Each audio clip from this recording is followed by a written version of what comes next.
bin Raden Fatah Palembang.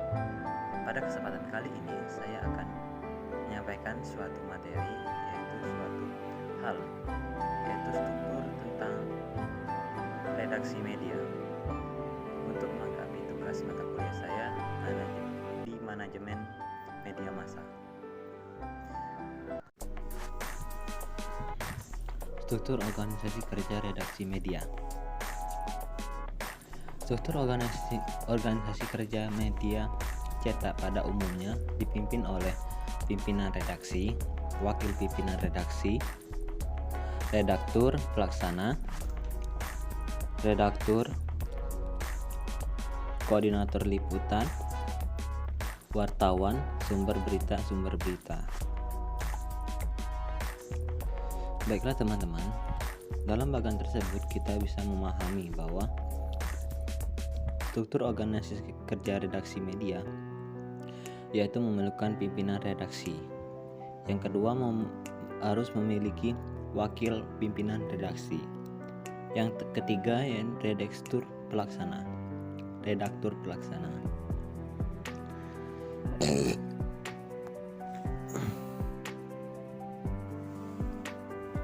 Koordinator liputan, terus redaktur lainnya yang membantu mengarahkan wartawan dan wartawan yang mencari berita.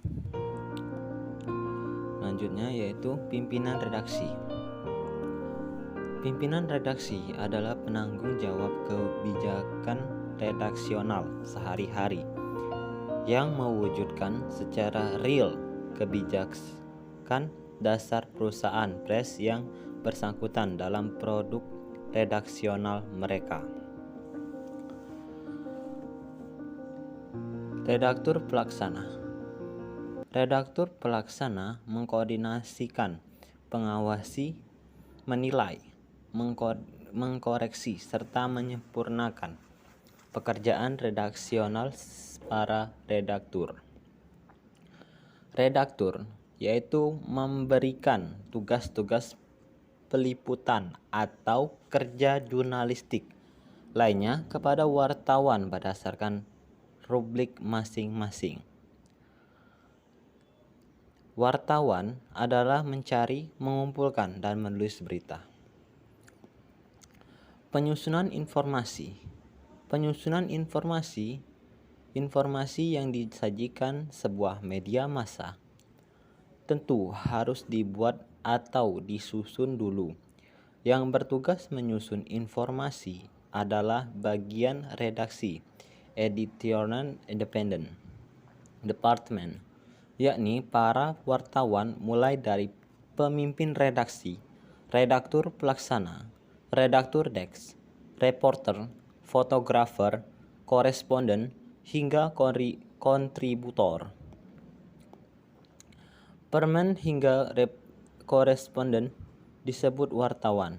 Menurut Undang-Undang Nomor 40 Tahun 1999, wartawan adalah orang yang melakukan aktivitas jurnalistik secara rutin.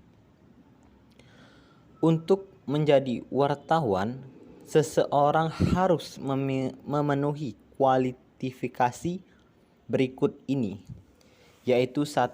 Menguasai teknik jurnalistik, yaitu skill meliput dan menulis berita, feature, dan penulisan opini. 2. Menguasai bidang liputan, beat. 3. Menguasai dan menaati kode etik jurnalistik. Teknis pembuatan terangkum dalam konsep proses pembuatan berita, news processing, meliputi news planning, perencanaan berita. Dalam tahap ini, redaksi melakukan rapat produksi, yakni merencanakan tentang informasi yang disajikan. Acuannya adalah visi, misi, rubrikasi, nilai berita, kode etik jurnalistik. Dalam rapat inilah ditentukan jenis dan tema-tema tulisan. atau berita yang akan dibuat dan dimuat. Lalu dilakukan pembagian tugas di antara para wartawan. 2. News hunting. Mengumpulkan bahan berita.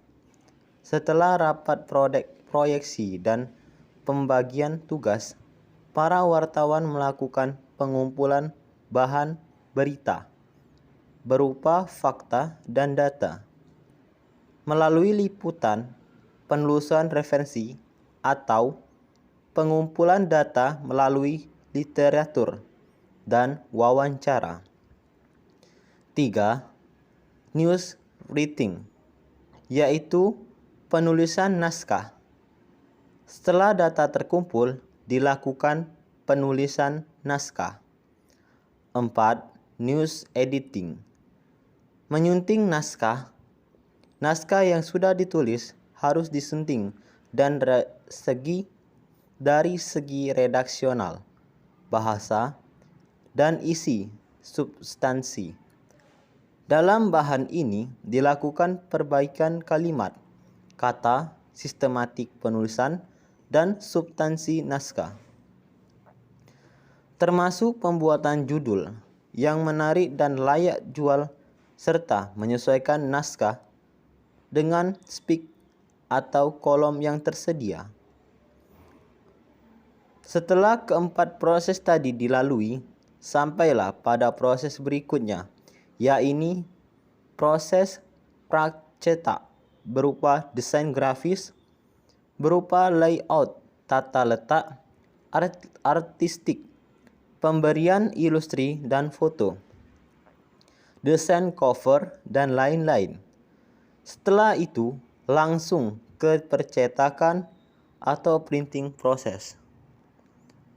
Penyebarluasan informasi, yakni penyebaran luas informasi yang sudah dikemas dalam bentuk media massa atau cetak. Ini tugas bagian marketing dan bagian usaha bonus departemen.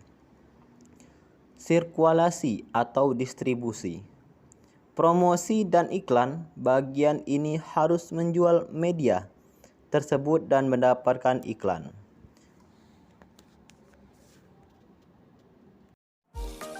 Itu saja materi yang saya kasih tadi. Apabila ada kata dan salah kalimat yang saya ucapkan, saya mohon maaf. Pada Allah saya mohon ampunannya.